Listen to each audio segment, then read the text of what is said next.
hello and welcome to my first impressions of the Harley-Davidson Sport Glide. If you've watched this channel for a while, you know that I'm not an everyday Harley rider. I'm not a massive Harley fan. I got nothing against them, but it's not the riding that I have done thus far. So it's really nice to get on something like this, which is big fat American power. It's a massive V-twin. It's got a 1,730 odd cc engine. 1,734. Basically a 1.7 or 107 cubic inch, I believe. And it's the melding of two worlds. It's old school Harley mixed with a bit of new school tech. It's not as high tech as the Pan America or the Sportster S, which is yet to arrive in this country. It's still air cooled, but it's got a little bit of electronical goodness going on. It's got a ride-by-wire throttle. It's got cruise control. And it's got this dinky little digital readout, which you can get a rev counter in numerals, which is quite cool. It's got ABS, which is nice. And the short time I've been riding this though, I gotta tell you one thing that's really stood out to me. The brakes are outstanding. It's only got a single rotor, single caliper front, but the brakes actually put my daily rider to shame. She's a warm old day today, so I've donned the Magna riding jeans with built-in padding, and I've got the Magna shirt with elbow, shoulder and back protection. Riding an HJC helmet and some lightweight gloves that probably wouldn't do much if I came off, but it's as I said, it's a bit warm. But yeah, you can tell you're riding a bike with a decent engine. I say decent is like it's big. It's a big engine. When you're used to riding 600-700 cc's and 1,000's big, 1,700 cc's is a massive. Self-cancelling indicators as well. Classic Harley, you got your left on your left and your right on your right. That makes sense, doesn't it? Go around that corner, it cancels. I haven't found that it actually does any cancellation, say changing lanes, but you know. And instantly you get on the motorway and you realise why people like these bikes. Just massive low down torque. It doesn't rev to the moon.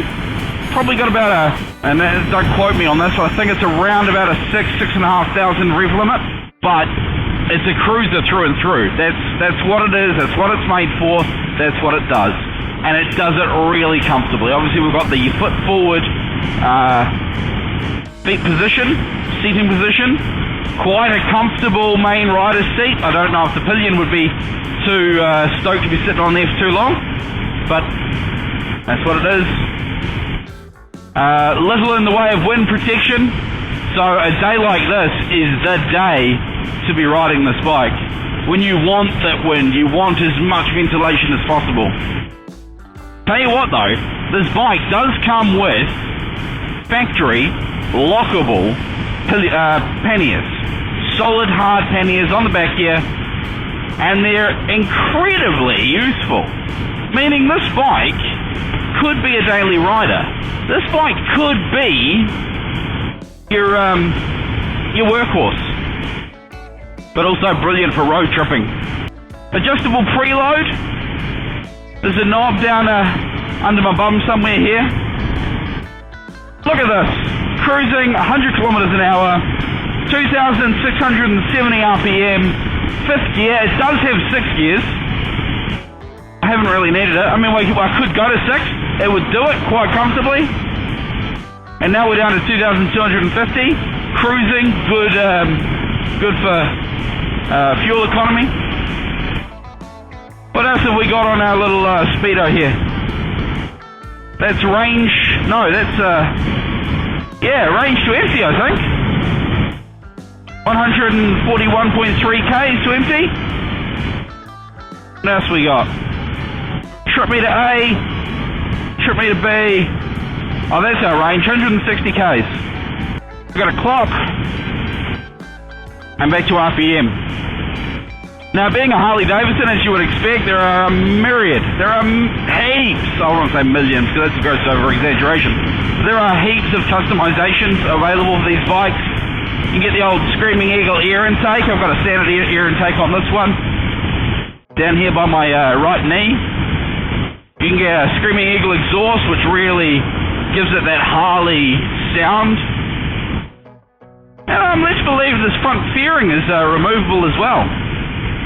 Just taking a slightly different daily rider approach today. Usually I'd be going the opposite way and going into Wellington.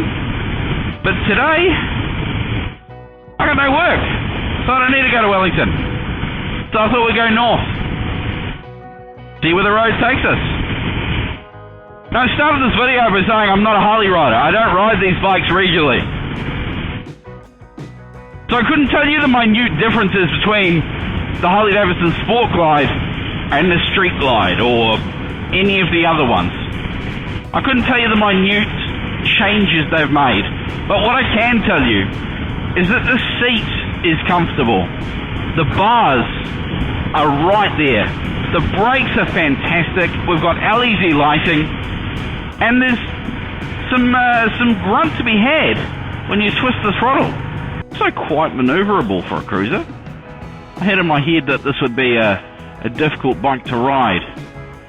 It's got some wide tyres, but they're not crazy wide.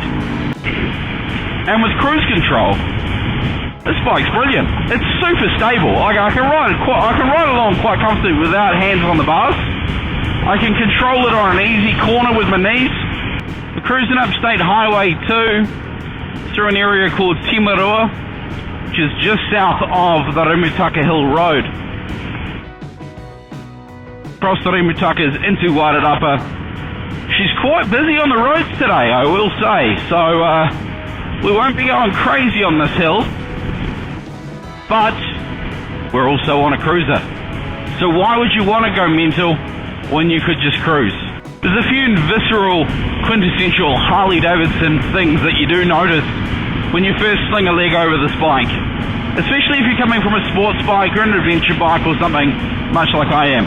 Firstly, it's low. It's really easy to get on. Secondly, it is quite heavy. It's rather heavy. We're talking 300 kg or something like that.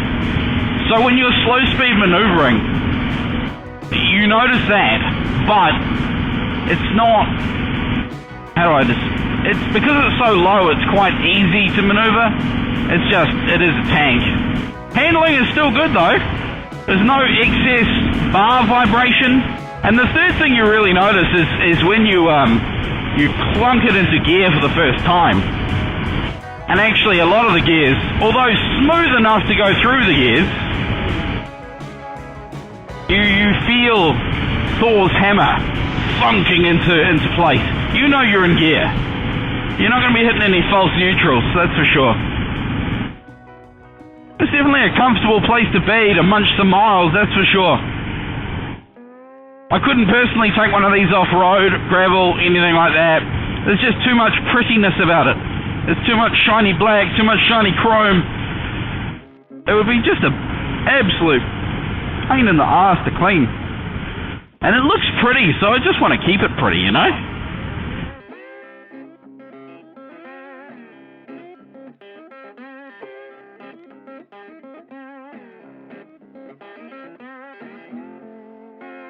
And here's where we find out how good the brakes are. And they're really good. You're talking one finger on the brake lever. No worries. And it's got the torque to get moving when you need it to. Look at that. Beautiful. This is a cool bike. So sorry to all those Harley haters out there. This is a cool bike, no two ways about it.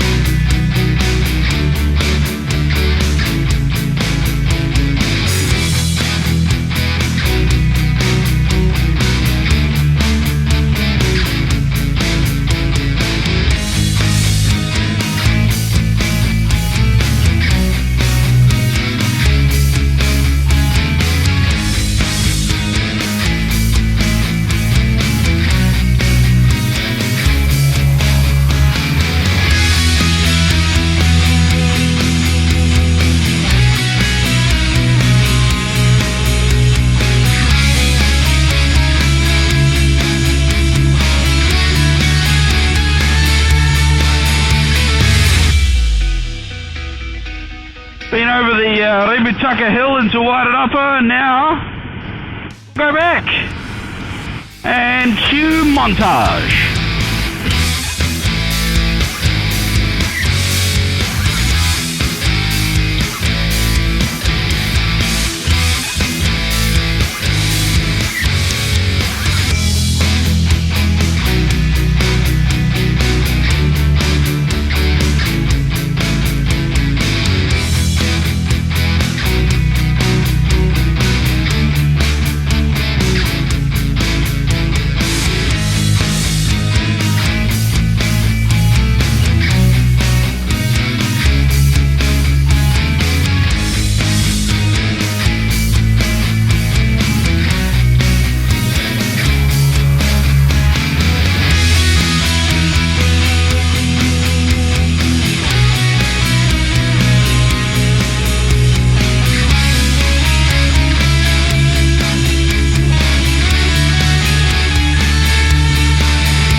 Okay, so we've got two drawbacks of this bike now. One, when you get into traffic like this, because it's air-cooled and it's about 25 degrees here, all the heat is going straight up me crutch.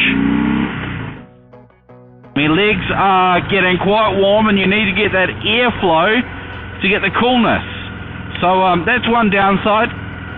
Another downside, I've never been a massive fan of chrome, but I kind of get it on this bike. This triple clamp arrangement here, when you get the sun on the wrong angle, it just kind of dazzles you and blinds you. That's the other downside. Otherwise, I like it. I'd have one of these. I got one more gripe with this bike, but it's kind of always been a gripe with this engine. Because I have ridden a few Harleys with this engine, not a massive amount, but they've always got the air filter intake right by your right knee. And when you get the Screaming Eagle exhaust, which is kind of like a ram air filter kind of setup, it's bigger. This one, it's annoying but not too annoying. That one is even worse. You get used to it, I suppose, but just kind of, it's in the way of your knee.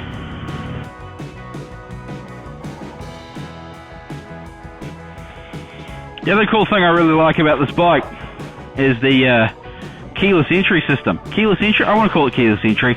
It's got this little fob. If that's not in your pocket, you can't start the bike and the alarm goes off. Keys for the lockable panniers. She's a pretty good looking bike. So when it comes to the panniers, we've got a little lever here. Lift that up.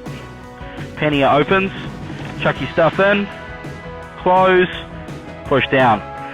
Locking mechanism there as well, so you're nice and secure. And you can also take this off. Have not worked out how, have not needed to know how, but the pannier does come off. So there you have it, team. The Harley-Davidson Sport Glide.